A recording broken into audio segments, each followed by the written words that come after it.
Welcome to our biggest adventure yet. This time I wanted to see some of the Scandinavia's coolest boats gathering to Åland Islands. We were there 2 years ago by car and ferry and got an extempore ride from Robert, a super nice guy with Nitra 29. There should have been really hot weather, but instead we were on cold rain without our jackets. It still was like a dream to be on a boat like that, and I really appreciate every chance I have gotten to experience different boats, big or small. Anyway, this time I got a little sick looking at the ferry prices, and watching the action from the shore didn't sound tempting either. So I introduced my plan to Heli little by little. Let's have a great camping trip that pays for itself, and we certainly won't go if the weather isn't nice.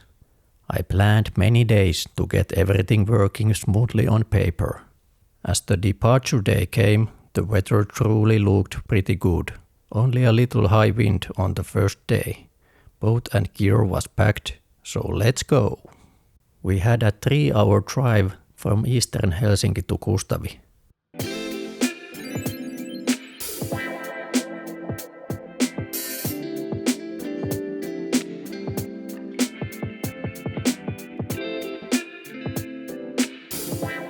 Just when we saw the sea, the rain started.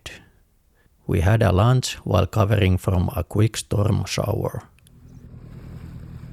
Arriving to the lounge ramp, the sea couldn't have looked any more uninviting, with strong headwind and sharp waves.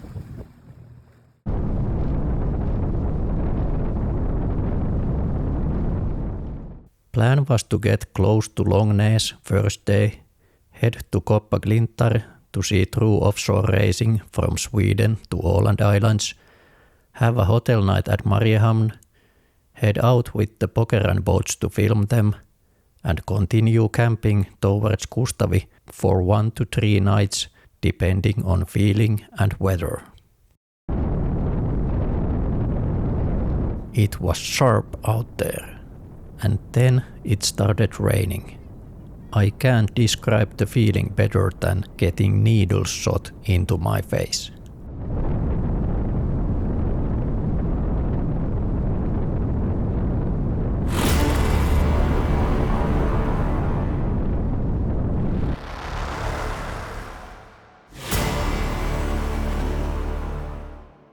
It probably was the worst ride ever, as we knew it would only get worse the longer we get.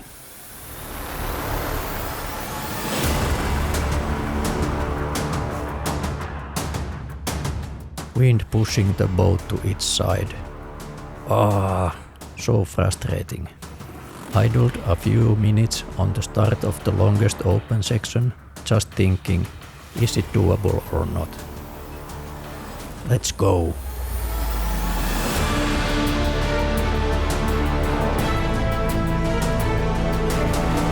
This super wide angle lens doesn't do any justice to wave height. It was either bouncing into every pothole or keeping the speed up and boat on top of the waves. Can't even see the islands we are heading to.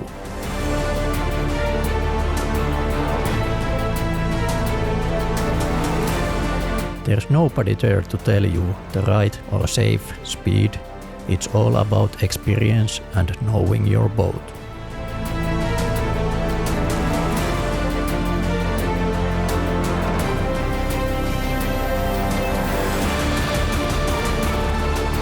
Taking thousands of hits knowing that one mistake would get us into real trouble was a very consuming task. You feel absolutely exhausted after this kind of run.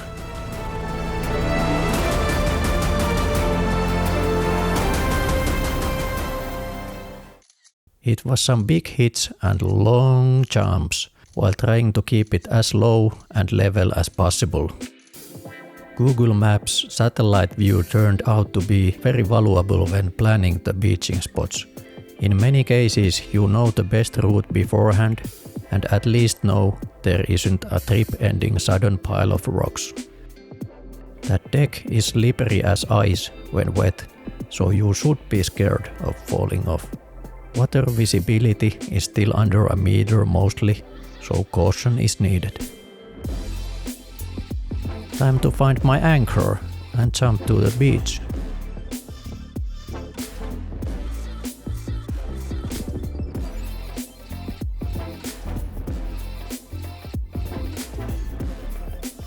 Rain stopped while quickly scouting for the only possible camping spot. Setting the camp was very frustrating in this windy spot and took us over 2 hours, as it wasn't the most optimal place either. Having one long drink with delicious camping food was pretty nice after the long day. Subscribe!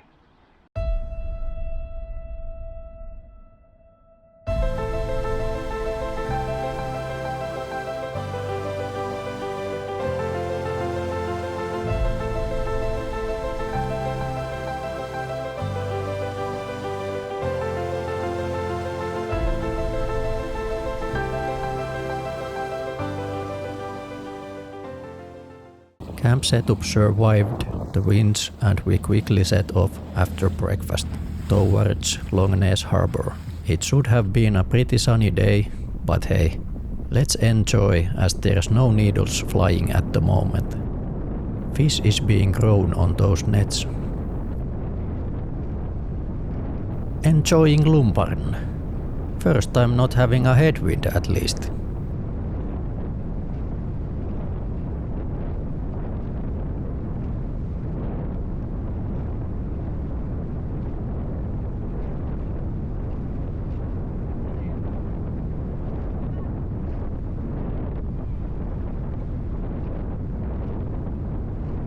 One, 2,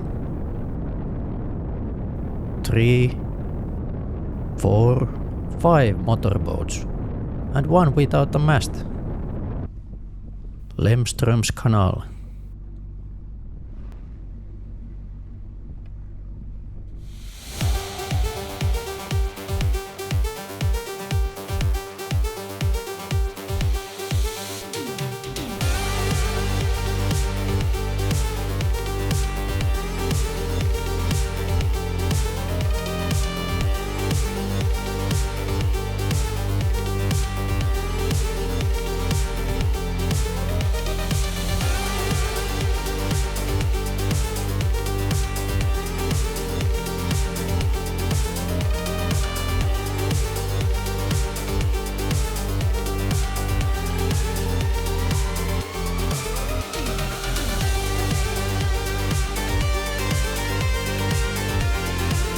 Again, knowing that there's strong headwind and open sea just behind the corner.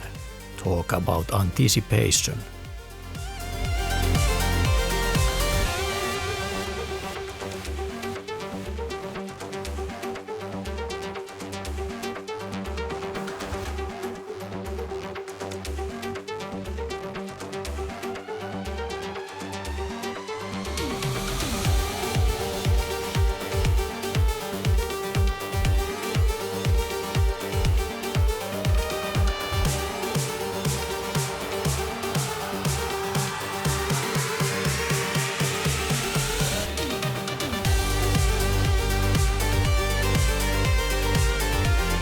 The super wide-angle view doesn't do any justice to it, but when you feel the big rollers take you up and down and unequal waves shaking the boat, yeah, I should stop filming.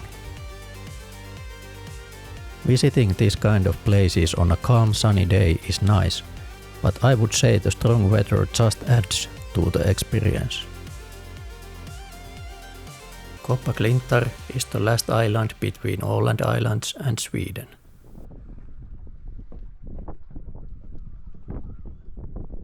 For once, there was proper steps for Nitra people.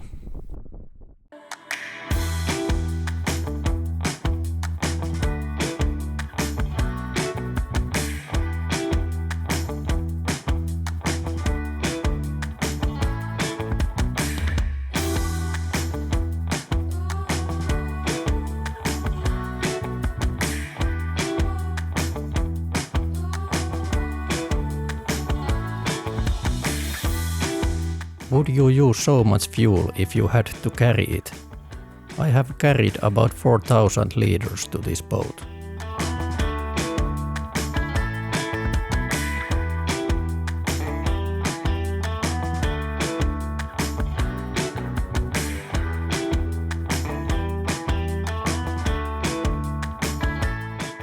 Saturday morning was a bit different. I must say we got some amazed looks on the Pokerrun dock with all this camping gear on the boat, but most of them gave a big thumbs up when I told about our plans.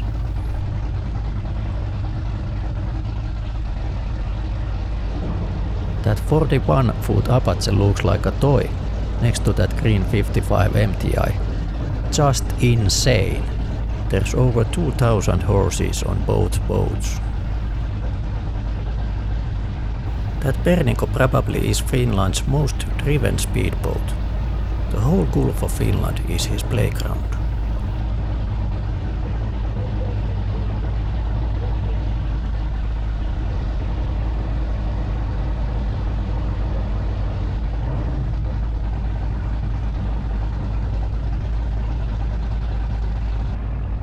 That's a good looking hotel.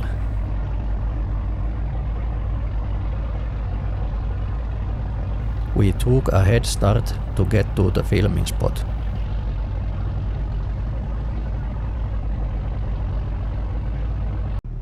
There were so many spectators on boats and shore.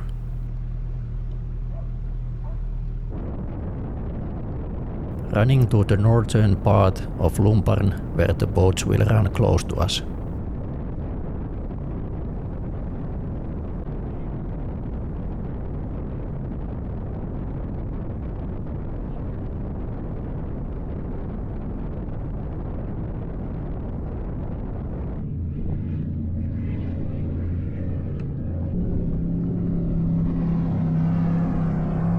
I'm in a happy place.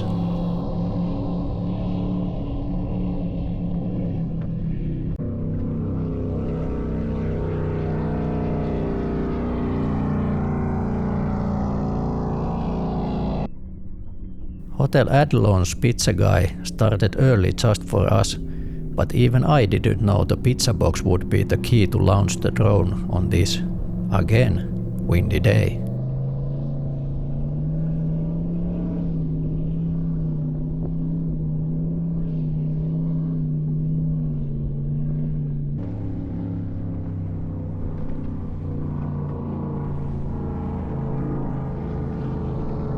Just imagine how easy it is to film boats.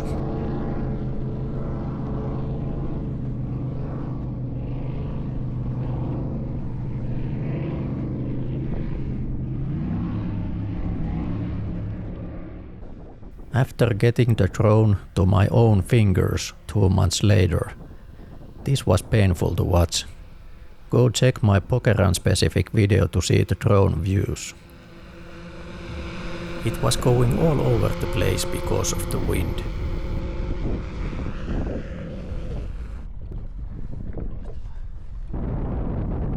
Bomarsund Bridge.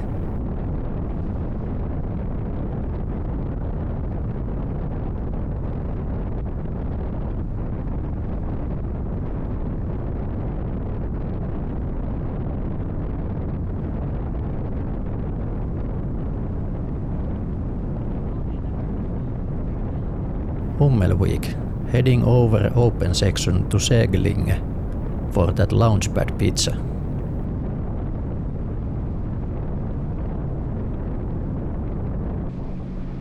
No, it didn't rain, but there was some flying water. Mostly on Heli's side, I see.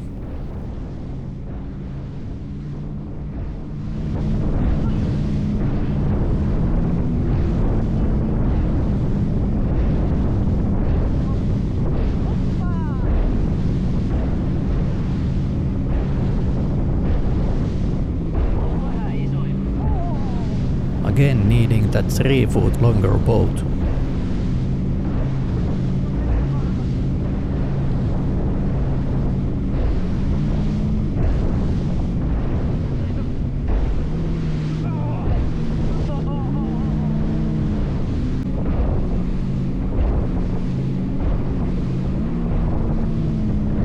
Now we can get on top of it.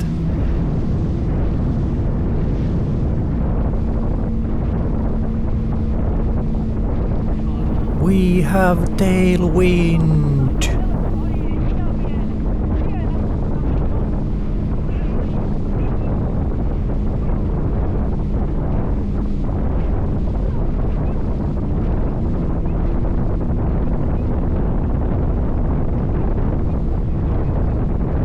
Motorboat.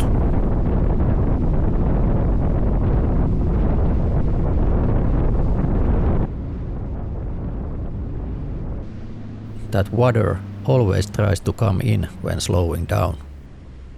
If there's a place named Seglinge, I will definitely visit it with a speedboat. Charming place.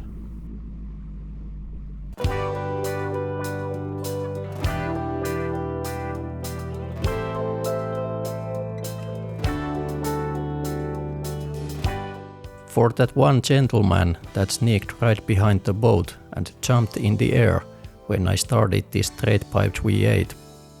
Sorry. Weather went dark once again. Just when looking for anchoring place, I got a phone call about a broken propeller. I didn't have a spare one to help, so after the call I switched to manual mode for the first time as this place was really shallow. Ei tullut onkimisvehkeet mukaan. I will add those to the list.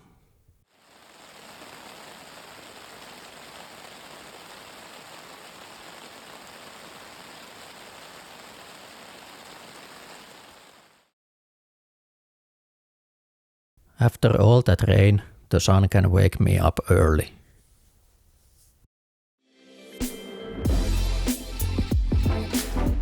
There was a snake nest right on the baddest spot between the boat and camp, and on the first night we woke up to something really big breathing heavy right next to us.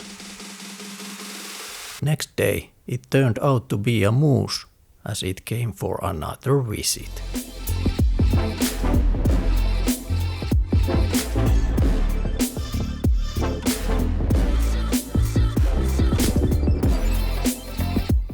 At this point, we were so beaten by the seas that we had a day off just to sit and chill.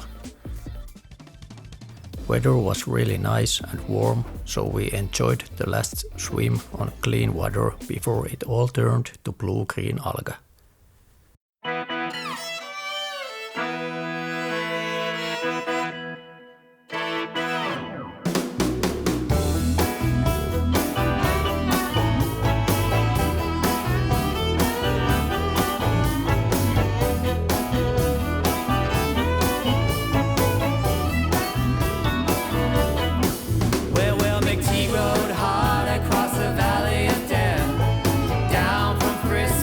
With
lit a fire. Both men were weak, but McTeague had the height. Fell to the ground, then the hunter was dead. Said that McTeague then shot himself in the head. Had a little fun with that sweet song, eh? But let's just use this cannon to shoot ourselves to the next location after collecting the gear.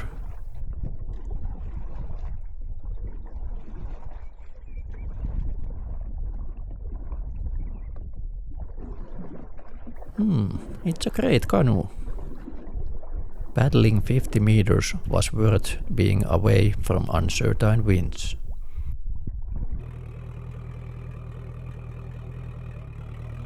You would think these rocky islands being easy to scout, but this time we faced unpassable terrain everywhere.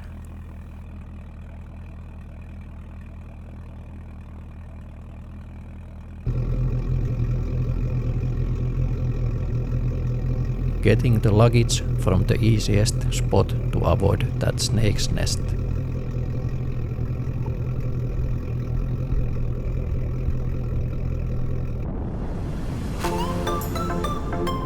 I mean, look at these.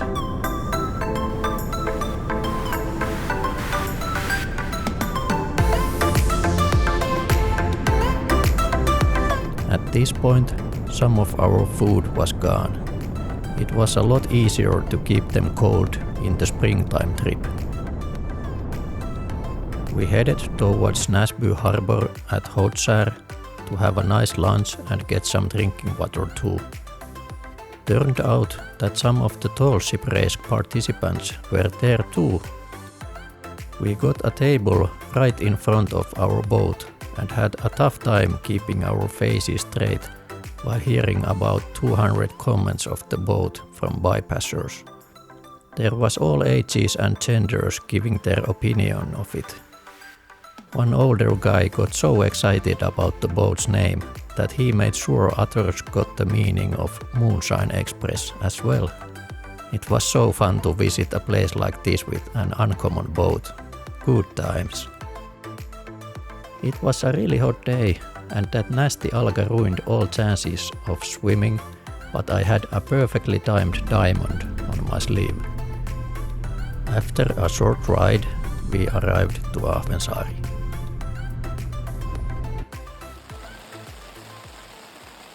Of course, the only rain cloud hit us just when beaching.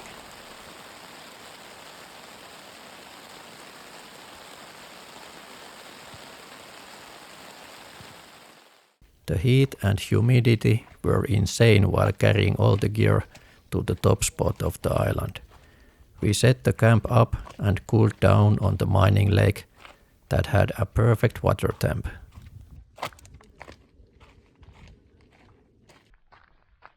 Ahvensaari has had residents from 14th century and still has a few. People mostly fished for a living, but there was also active lime mine between 1845 and 1956. About 60 people worked on the mines. After the 30 to 40 meters deep mine got shut down, it filled up with fresh water.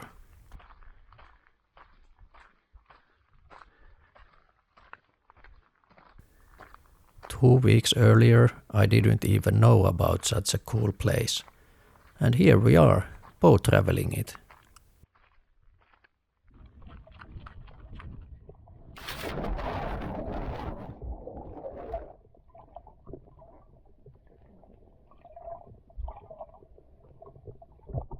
We got a nice swim jump showdown while making evening meal.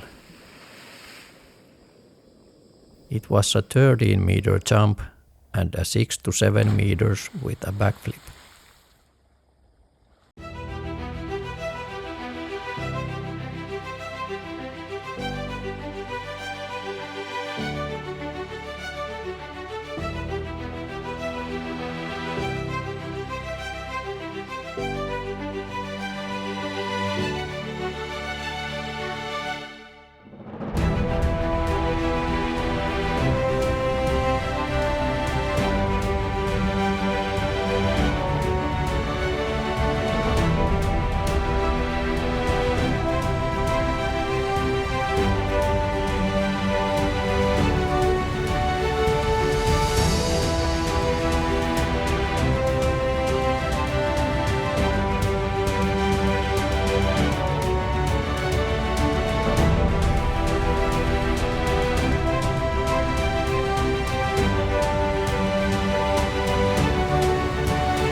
This was going to be our last day as there was some bad weather coming. We enjoyed a morning dip to that sweet lake, packed our camp and took a look of the old buildings.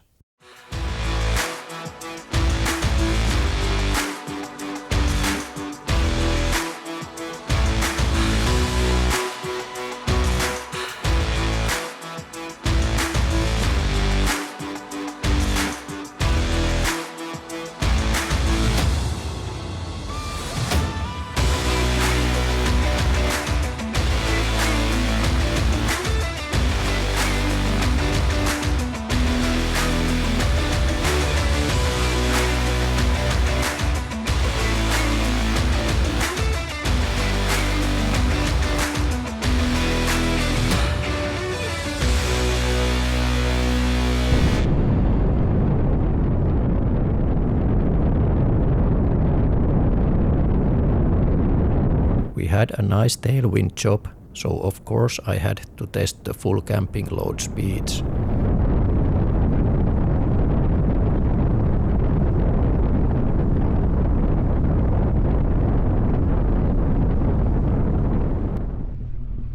Once we reached Kustavi, winds had picked up severely to remind us from the starting day.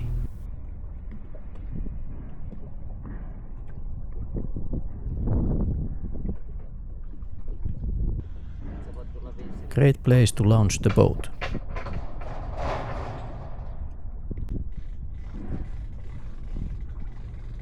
No, Dad, I don't need an electric winch. All the planning, weather checks, carrying, beating by the sea, setting camps and protecting my girl from the mosquitoes had trained us to the point we were happy to head home. That's a church, and the moment I told Heli we were going to have a holy dinner on the parking lot was the moment when she snapped a little bit.